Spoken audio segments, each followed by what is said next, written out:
Date, November 2007. On our last trip north, I was expecting to see Nubs again. I didn't. We didn't make it as far north as we did last trip, but I still thought I'd see him. I hope that crazy little dog is okay. Near the end of December, when the temperature dipped to a bone-chilling 30 degrees, the Humvees again rumbled up to the border fort. The pack dogs ran to greet Brian, but not Nubs. He hung back, gaunt and weak from a deep wound in his side. Shivering from pain, Nubs allowed Brian and the team medic to clean the wound and apply antiseptic ointment from the men's first aid kits. He even swallowed the child-sized dose of antibiotic Brian gave him. But Nubs refused to eat or drink. It hurt so much, he tried to sleep standing up. From Brian Dennis. Subject, Bad News. Date, December 2007. We tried to put a blanket on Nubs when we bedded down for the night in the desert, but he wouldn't let us. I said a prayer for him. He slept near me. It got down to 18 degrees that night, and I kept waking up to check on him. Every time I woke up, I wondered if he'd be alive. When Brian got up at 4 a.m. for his turn at watch, Nubs stiffly padded into place beside him.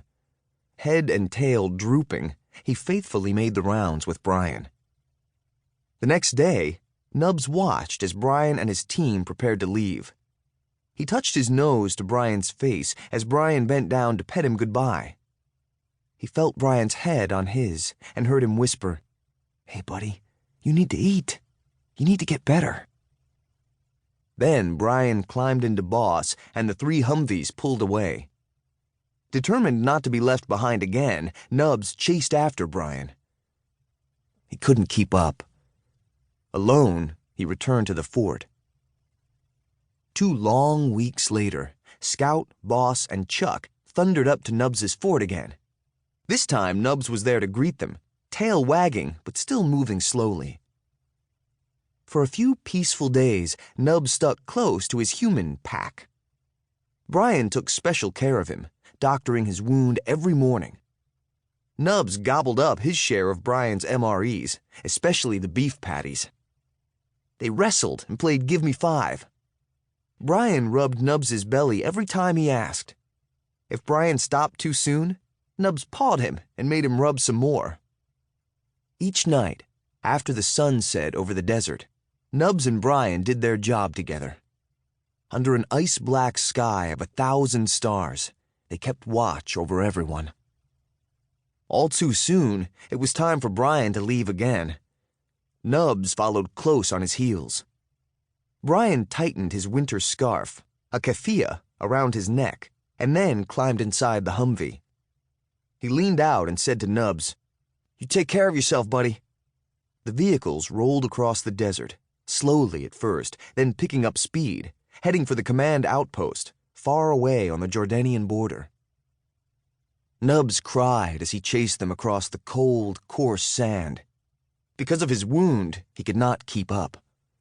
He dropped to the ground, exhausted and completely alone.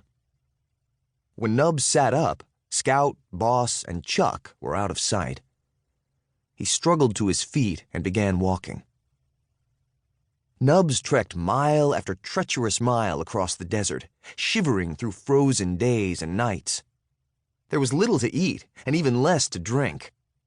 With barely a moment's rest, Nubs pushed on, fighting his way through territories fiercely protected by wolves and wild dogs.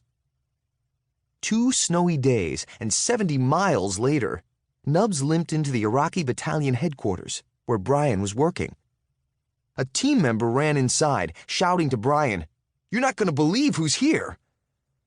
When Nubs saw Brian, he ran with his tongue out and tail wagging, right into his arms. "What are you doing here?" Brian said, as he held Nubs close and rubbed him all over. Nubs finally felt warm again. He pressed his wet nose against Brian's cheek. Nubs watched Brian climb into Boss, ordering his team back to the command outpost just half a mile away. "I know we're not supposed to have dogs at the outpost," Brian said to his men, "but if he follows us, what can we do?"